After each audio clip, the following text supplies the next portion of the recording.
During lunch break at work, after finishing my meal with colleagues, I was deeply engrossed in a comic book at my desk. The bell rang, marking the end of lunch, but I was so absorbed that I barely noticed. Just then, I felt a tap on my shoulder. I looked up to see my direct superior, the department head, hurrying towards me. Quickly, I shoved the comic book into my drawer. "Hey Johnson, got a minute? Could you come to the conference room with me?" he asked, his tone as mild and gentle as ever. I immediately rose from my seat and followed him. Once inside the empty conference room, he inquired if I planned on taking any more paid leave. I had been taking sporadic days off almost every week the previous month. "Are you planning to take more time off this month?" he asked, giving me a pointed look. Caught off guard, I struggled to respond. He continued, "You clearly don't want to work here, do you? As you wish, you're being removed from my department and from the head office altogether." He then told me it was a transfer order. I had no option but to comply or resign from the company. "So you're saying I'm being demoted?" I asked. That evening, I shared the news with my girlfriend Mary, with whom I had been living for nearly 7 years. I explained that I had to choose between accepting the transfer or quitting, and I chose to stay with the company. The new position was in a remote sales office in the Midwest. Mary asked why I was being demoted, and when I hesitated, she guessed. "Could it be that you were trying to change jobs and the company found out?" Her guess was accurate. Mary sighed, mentioning she had suspected something was off about my recent days off. "I've changed jobs 4 times since college. I don't have major complaints about past employers, but after 3 or 4 years, I start feeling restless and want to try something new. However, at 40, I was hoping to settle down and take the next step with you." I had consulted a headhunting agent and interviewed with several companies, but my age was a significant hurdle. I was on the verge of giving up on job hunting when the demotion happened. I never expected my boss would find out. I understood his frustration. His trusted subordinate was secretly seeking other opportunities. I didn't have much to say to Mary, so I simply told her about the transfer and asked if she would come with me. Mary interrupted me sharply. "Charlie, I have my life here, building my career. I'm not obligated to follow you to such a remote place. We're not even married." The tension between us escalated quickly, and we ended up in a heated argument. Feeling cornered, I sulked like a petulant child and sprawled out on the living room couch for a nap. As I lay there, I began to reflect on my relationship with Mary. I first met Mary at a friend's wedding reception. She wasn't particularly striking, but there was something warm and inviting about her that drew me in. She asked about my job, and I mentioned having switched companies twice, boasting that staying with one employer for too long was outdated. She nodded with approval and remarked, "Johnson, you're very career-oriented, aren't you?" She was the one who suggested we exchange numbers and mostly planned our dates. We became a couple within 6 months and soon after moved in together. We were like many young couples, constantly laughing together over trivial things. "Let's really clean this dusty floor." "True, but I can't be bothered today." We would burst into laughter just imagining skipping our weekend cleaning routine. Fast forward about 4 years, and I started looking for a new job. When Mary found out, she questioned my decision. Things at work were going well, and I was well compensated with no issues among my colleagues. Yet, she couldn't understand why I was contemplating a change. "Well, because there's a company out there, you know," I joked, but Mary didn't find it funny. It was clear she began to question my true intentions. She saw that my approach to work wasn't about genuine career growth, but rather about being indecisive. Her perception of me shifted, not just in terms of work, but also regarding our relationship. Despite living together for so long, I had never broached the topic of marriage, which seemed to deepen her mistrust. Fast forward 3 years, and our laughter had faded. We stopped spending time together and started questioning the point of living together. Yet neither of us could find a reason to break up. The monotony of our lives was disrupted by my transfer notice. I didn't expect her to move with me to such a remote location. We weren't married after all. My thoughts about relocating my job and my relationship with Mary at 40 seemed to be nothing more than selfish fantasies. The new assignment was in a remote part of Montana, far from civilization. The office was an old, dilapidated single-story building that appeared to have been there for decades. The staff included 5 men of varying ages and a 40-year-old woman named Susan, who was the director. While the men seemed unremarkable, Susan stood out with her sharp features, short hairstyle, and brisk demeanor. She was the embodiment of a successful career woman, which made me wonder why someone like her was managing such a remote office. "So, what did you do to end up here?" Susan asked, her tone direct, as she summoned me to the makeshift reception area. I was caught off guard and struggled to find a response. She then hinted that my assignment to this office wasn't coincidental and suggested that unless I had caused some trouble, I wouldn't have been placed here. "If you don't want to discuss it, I won't press," she added, shifting the topic. She went on to explain that the primary responsibility in this office was customer follow-up, and given the large area we covered, a company car would be necessary. She then asked if I had any questions. "Well, my company found out that I've been looking for other jobs," I stammered, oddly confessing to her initial question. There was something about Susan that made me want to open up, almost like a spell. She then pulled up my work history from the corporate HR department.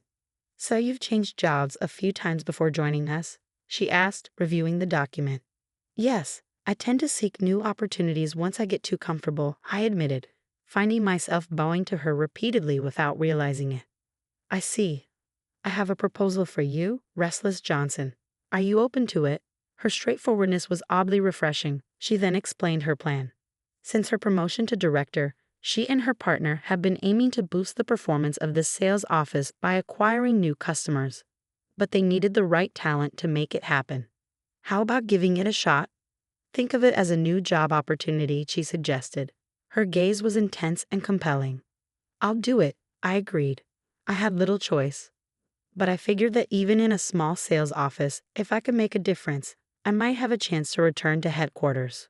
That's how my new role began. Though I started with low expectations, the experience turned out to be surprisingly fulfilling and ignited a sense of hope about what we could achieve. Each weekend, I visited the apartment where Mary still lived alone.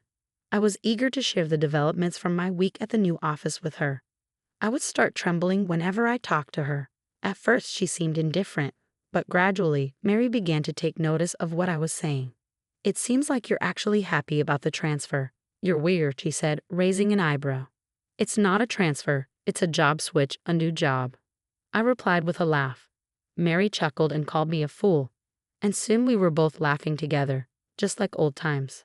As the weeks went by, my sales rounds started to pick up steam, and we began to bring in more new clients. The sales office's performance was improving, and Susan seemed pleased with the progress. We started spending more time together after work, grabbing drinks at the only pub near the office. Everything felt like it was falling into place, and Susan and I enjoyed a smooth and productive period. But one Friday, 6 months later, things took a sudden turn. Susan had been at headquarters all day, and when she returned to the office that evening, she looked completely drained, as if the life had been sucked out of her. I rushed over to her, concerned. "It's all over, everything," Susan muttered to me before straightening up and addressing the entire team. She announced that the sales office would be closing at the end of the next fiscal year. She urged everyone to start thinking about their next steps, as dismissal notices would be coming soon, and there would be nothing she could do to help with personnel matters. As she slumped into her chair, she looked at me with hollow eyes. "They're banning new sales activities too. If we keep adding customers, it'll just create more problems later on," Susan said, her voice barely a whisper, before burying her face in her hands and sliding over her desk in despair. The news of our branch's closure and the directive to halt all new business hit me like a ton of bricks. What am I supposed to do now? I thought, the weight of uncertainty pressing down on me. I wanted nothing more than to hop on a train and head straight to Mary to talk it over. But as I was gathering my things to leave, Susan approached me. The next morning, as I recounted the night's events to Mary, she leaned in, eager to hear more. I told her how I had escorted a thoroughly intoxicated Susan back to her partner's house, which was just a 10-minute walk from the pub. When we arrived, there was a light on inside. I had never asked Susan about her personal life, so I had no idea if she was single or married. "So she's living with her family?" I thought as I more or less carried her to the front door and rang the bell.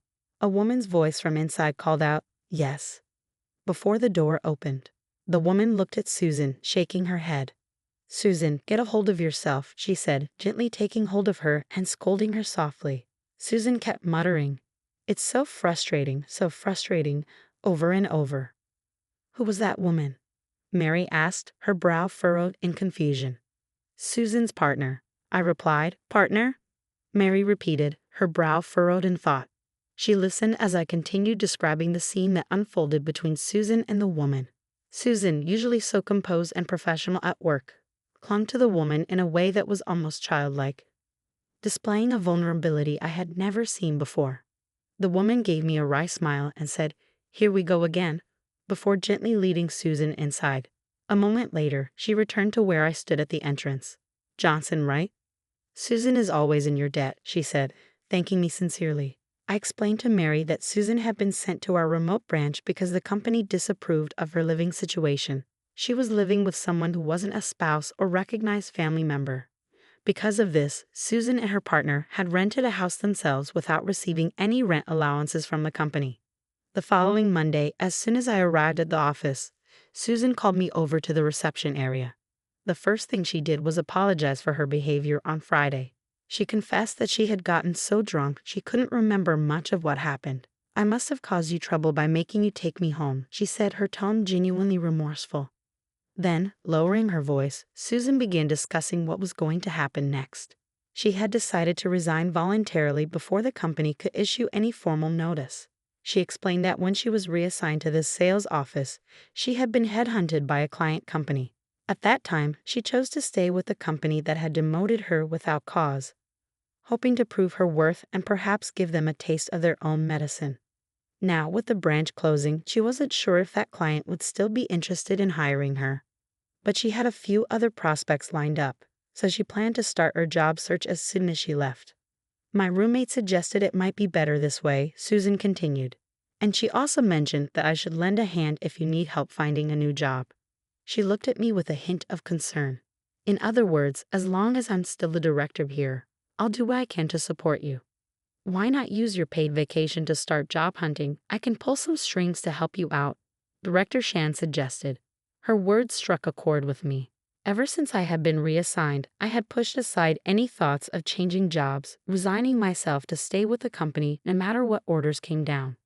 But at this point, that passive attitude wasn't doing me any good. It was time to consider making a change. My only hesitation was how Mary would react if she found out I was looking for a new job. Determined, I reached out to the headhunting agent again and started actively searching for new opportunities. With Susan's help, scheduling interviews went smoothly, but finding a company willing to hire me proved more challenging than I had anticipated. A month passed, and soon it was time for Susan to leave the office for good. "I hope I haven't interfered too much in your situation," Susan said when I mentioned how difficult the job search had been. At that moment, I realized I still had the option to stay with the company, but uncertainty gnawed at me. That weekend, I went to Mary's apartment as usual. "I heard your boss, Susan, left the company," Mary said, then asked me what my plans were. When I hesitated, she smiled knowingly. "You've been looking for a new job, haven't you?" Over the past month, I had told Mary I was being called into the headquarters whenever I came into the city for interviews, but she had seen right through it. I confessed everything, how Susan had been helping me with my job search, and how I was struggling now that she was gone. What am I going to do now? I wondered aloud, feeling more lost than ever. "To be honest, I'm not sure," I admitted. "I haven't found any promising options, so I might end up sticking with my current company until retirement." "You mentioned before, when we first met, that the concept of staying with one company for life is outdated," Mary said, resting her hand on my shoulder. Her voice was calm yet firm. "I don't like the idea of changing jobs just because you're bored, but if you're doing it to find something you really want, then I'm all for it. Don't you want to find a new job?" I nodded, though hesitation still weighed on me. I hadn't fully made up my mind. Then Mary pulled out our joint bank statement from a drawer and showed it to me. "We have enough savings to get by on just my income for a while. You can rely on me, so take your time and find the right job." Inspired by her support, I decided to resign from my job and focus entirely on my search. After a lot of effort, I finally secured a position at a company I truly wanted to work for. That weekend, Mary and I went into the city to buy a new suit for me. As luck would have it, we ran into Susan, who was with her partner. We stood there, catching up on what had been happening in our lives. Then Susan turned to me with a knowing smile and asked, "And how about you? She glanced at Mary, who was standing slightly behind me. I took Mary's arm and gently pulled her forward. "She's my, partner," I said, my voice a bit shaky with nerves. Mary gave a small but confident nod. "Oh, your wife is so beautiful and lovely. Truly, you make a wonderful couple," Susan and her companion chimed in, their smiles warm and genuine. I slipped my arm around Mary's shoulder and responded with a simple, "Yes." As I glanced at her, I noticed Mary gently caressing the shiny wedding ring on her left hand with her right, a tender gesture that spoke volumes. I hope you enjoyed today's story. Your subscriptions and likes are what keep us motivated to continue sharing our work. We're excited to hear your thoughts, so please leave a comment below. We'll see you in our next video.